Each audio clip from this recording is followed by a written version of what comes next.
हाय। सुनो, हाँ? तुम इसे घुमाते रहो अच्छे से। हाँ। लो।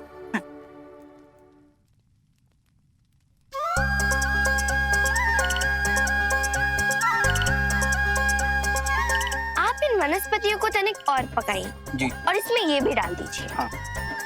और इनके सुगंध मात्र से ही अश्विनी कुमारों को यहाँ का आमंत्रण मिल जाना चाहिए।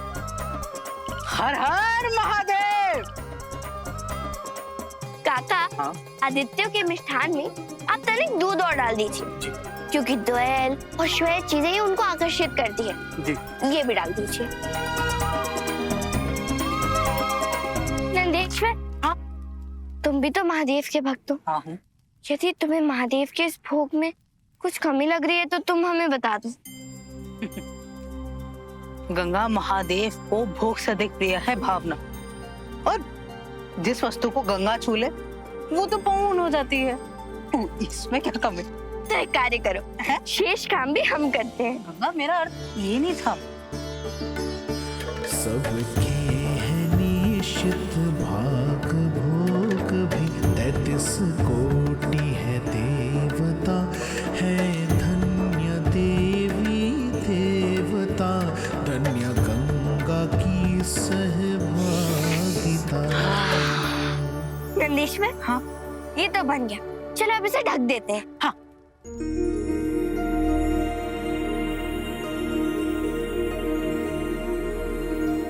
चलो काका, हाँ? आप शेष भोग बनाइए, तब तक हम महाराज दक्ष को भोग तैयार होने की सूचना देकर आते हैं। जी राजकुमार। चलो।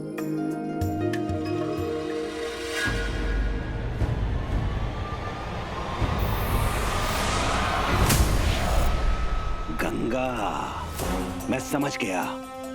तुम्हारी सबसे बड़ी शक्ति तुम्हारी पवित्रता है। यदि तुम्हारी संगत में मैं अधिक समय तक रहा तो मैं भी तुम्हारा भक्त हो जाऊंगा। इसलिए मुझे अभी महाराज तारकासुर को इसकी सूचना देनी ही होगी।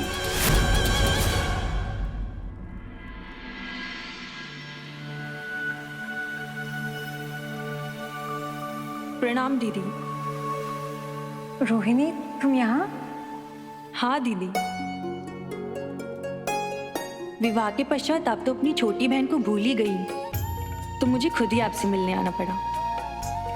ऐसी कोई बात नहीं है, मैं तुम सबको ही याद कर रही थी। मैं कनखल जाने के लिए बहुत उत्सुक हूँ। अच्छा किया ना, पिताश्री ने महायज्ञ का आयोजन किया है। इसी बहाने वर्षों पश्चात सबसे भेंट भी हो जाएगी, है ना दीदी? अब आई हो तो कुछ दिन मेरे साथ रुक जाओ। दीदी, मैं यहाँ रुकने नहीं आई हूँ, आपको अपने साथ ले जाने आई हूँ। अब दोनों बहनें साथ में कनखल चलेंगी। कनखल? दीदी, आप तो ऐसे कर रही हैं जैसे महादेव के प्रेम में अपना मायका भी भूल गई हैं। नहीं रोहिणी, वो स्त्री अपना मायका कैसे भूल सकती? किंतु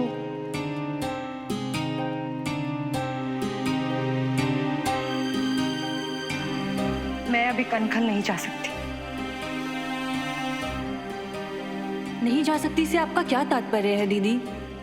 आप पिताश्री का अपमान करेंगी, माता का हृदय दुखाएंगी, और संसार क्या कहेगा जिस महायज्ञ में सृष्टि के सभी लोग उपस्थित हों, महाराज दक्ष की अपनी ही पुत्री नहीं आई?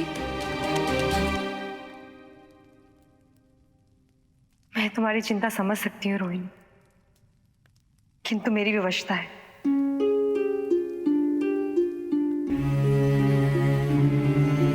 मैं पिताश्री के महायज्ञ में सम्मिलित नहीं हो सकती। विवशता? कैसी विवशता दीदी? कहीं ऐसा तो नहीं पिताश्री ने आपको आमंत्रित ही ना किया हो?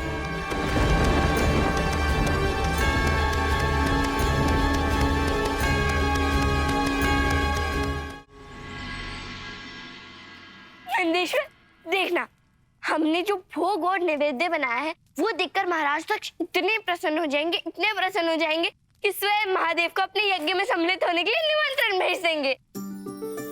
गंगा, परंतु तुम ना महादेव के बारे में कुछ मत कहना महाराज दक्ष के सब, ठीक है? नंदीश्वर, तुम व्यर्थ भयभीत हो रहे हो। देखना, हमारा पवित्र और सात्विक भोग देखकर महाराज दक्ष का हृदय स्वयं ही परिवर्तित हो जाएगा। चल। नंदेश्वर, हाँ, क्या हुआ? क्या हम जो देख रहे कि वो भी तुम ही देख रहे? अरे क्या?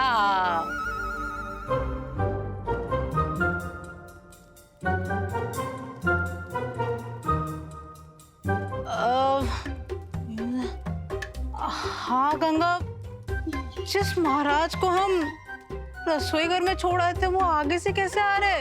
पीछे?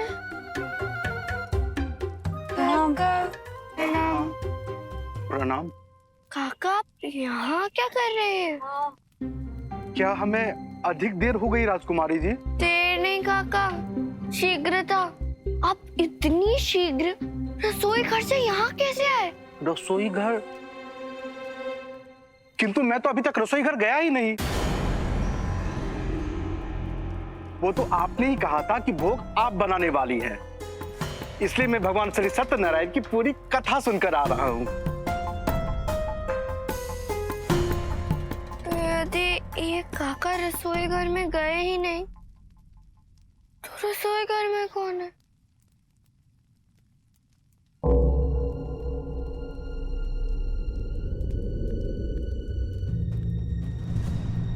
काका, आपकी स्मृति लोप तो नहीं हो गई है? क्योंकि अभी आप रसोई घर में थे। अब कुछ याद आया?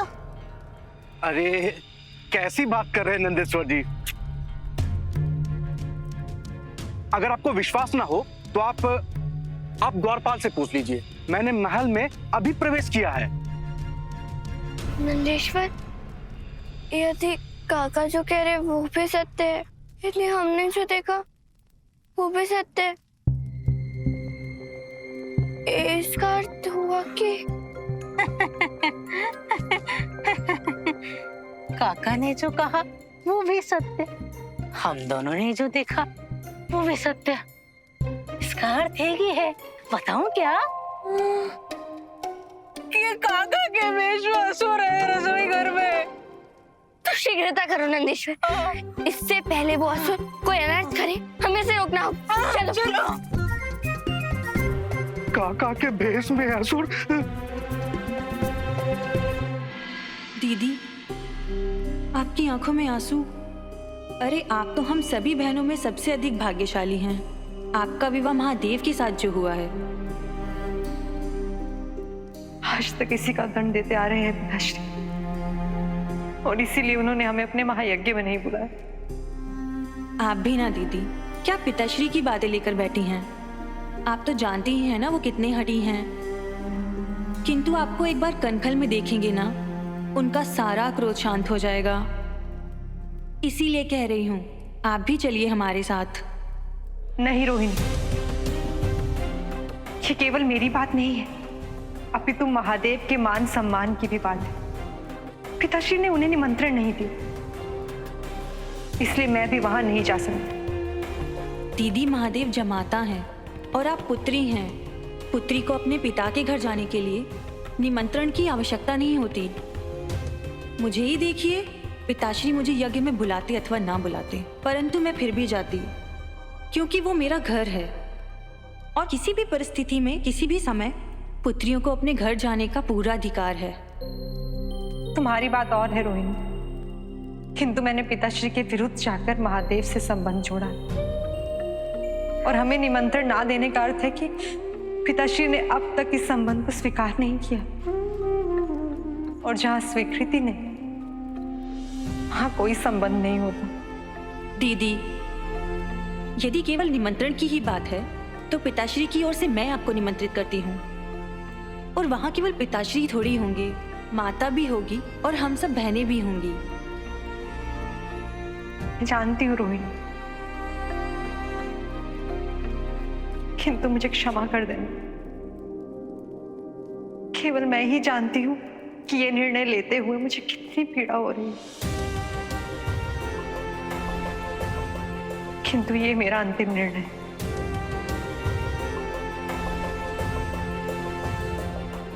मैं कनखल नहीं जाऊंगी। दीदी, यदि यह आपका अंतिम निर्णय है तो मैं अब आपको और दुख नहीं पहुंचाऊंगी।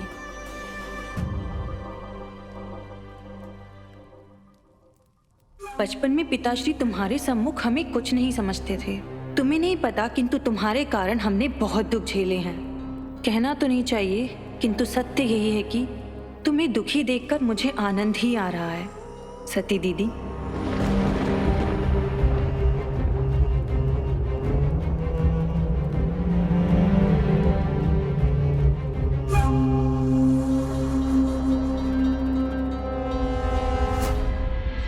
आरंभ से सती अपने पिता की सबसे लाडली पुत्री थी, परंतु हमें इस बात का बिल्कुल भी आभास नहीं था कि एक राजा का अहंकार पिता के प्रेम पर इतना भारी पड़ेगा। महारानी, दुख से भरे अतीत को स्मरण करने का क्या लाभ?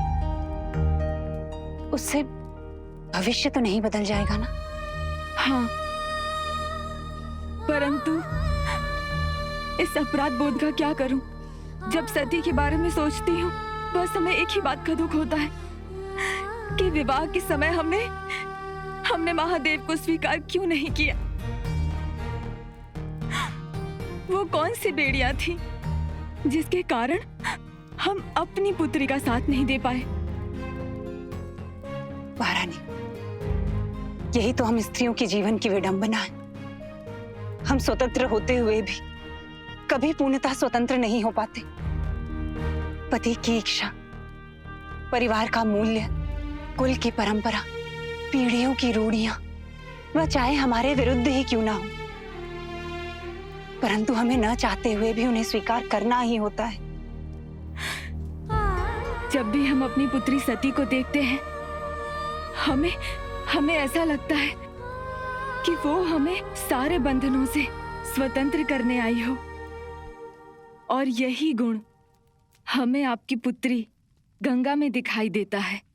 हाँ, गंगा एक ना एक दिन स्त्रियों के प्रति पूरे संसार की धारणा को अवश्य बदलेगी।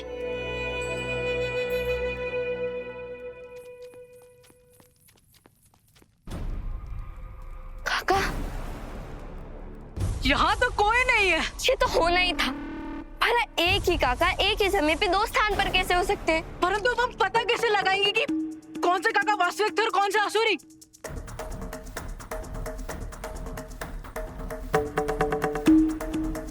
ये पता लगाने का अब एक ही मार्ग है। क्या?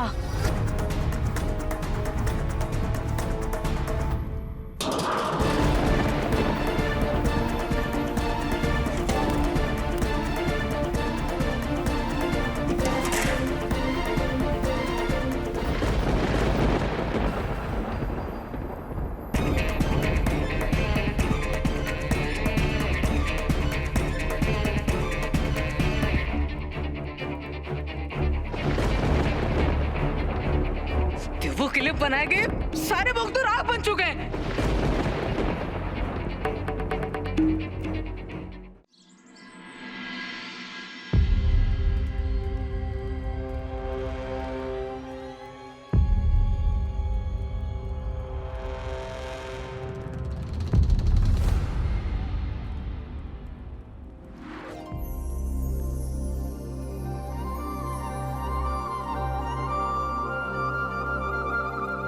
हमारे द्वारा महादेव के लिए बनाया गया भोग सुरक्षित है। अब तो निश्चित हो चुका है कि जो व्यक्ति हमारे साथ भोग बना रहा था वो कोई असुरी था, परंतु वो अभी भी महल से बाहर नहीं गया होगा। मैं उसे अभी भी पकड़ सकता हूँ। अंधकासुर का तो हमने अंत कर दिया, फिर ये कौन सा असुर है?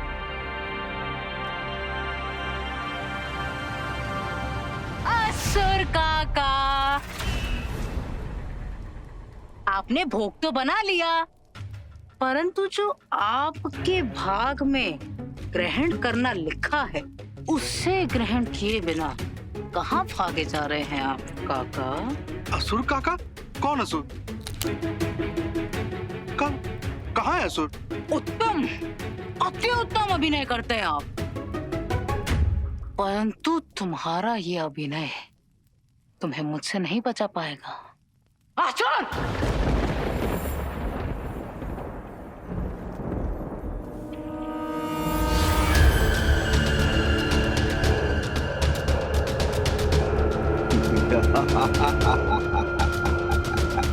बचोगे तो तुम नहीं बालक, यदि तुमने मेरा मार्ग नहीं छोड़ा।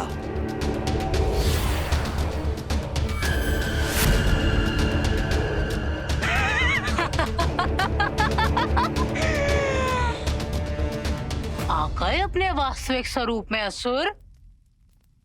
अब तुम्हें लगेगा नंदीश्वर का भोग। आ जाओ।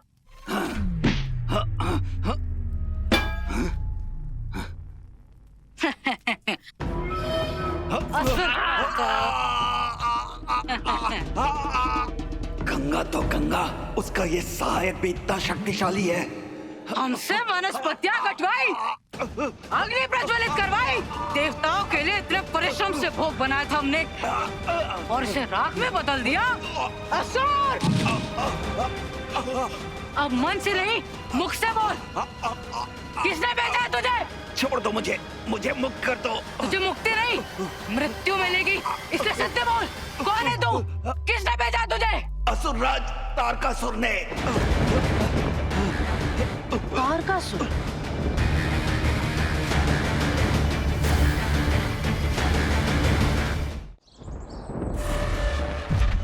अब ये तारकासुर कौन? मुझे क्षमा कर दीजिए गंगा देवी, अच्छा हुआ आप सही समय पर आ गई।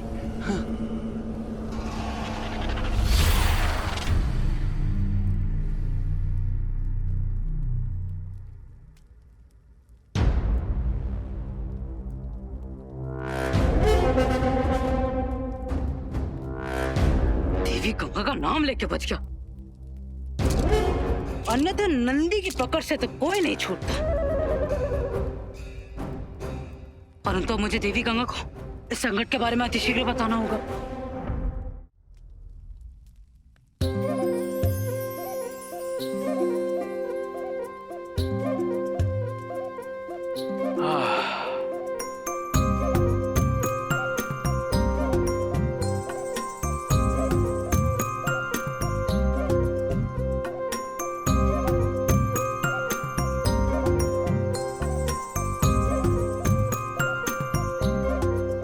ऐसा लगता है जैसे सच्चे मन और पवित्र हृदय से देवों के इन भोग को बनाया गया है।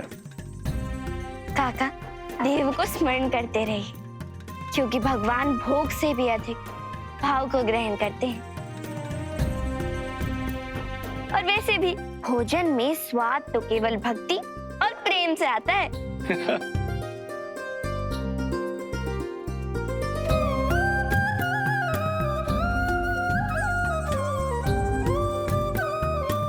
हिमवन जी, आप बड़े भाग्यशाली हैं जो आपको नदी की धारा के समान चंचल, पवित्र और भक्ति को समझने वाली पुत्री प्राप्त हुई है।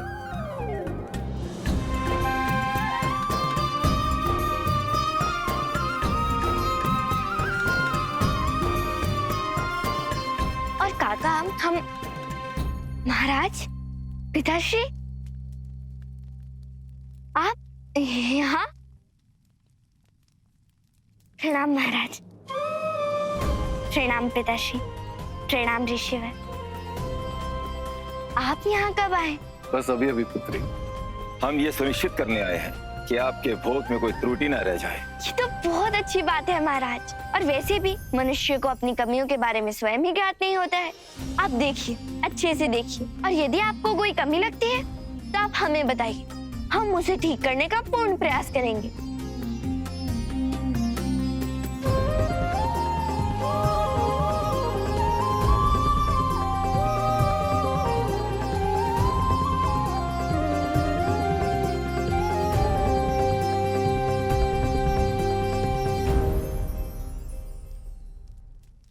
ये मुझे भोग सभी भोगों से अधिक विशेष ज्ञात होता है। किस देवता का भोग है ये? महाराज, हम चाहते हैं कि आप इस भोग को स्वयं अपने हाथों से सृष्टि के सर्वश्रेष्ठ देवता के लिए निकालें। हिमवान जी, देवताओं पर चढ़ाने वाले भोग की अब मुझे कोई चिंता नहीं है। अब कल प्रातःकाल ही स्थापना यज्ञ आरंभ होगा। आइए।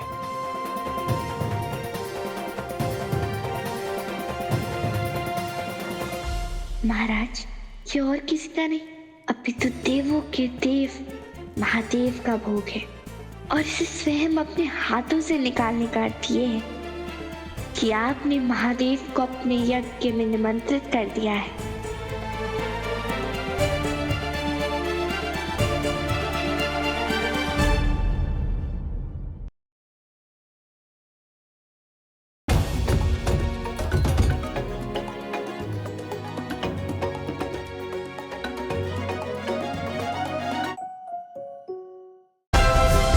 Like, share, subscribe and click on the bell icon to never miss an update from Ishara.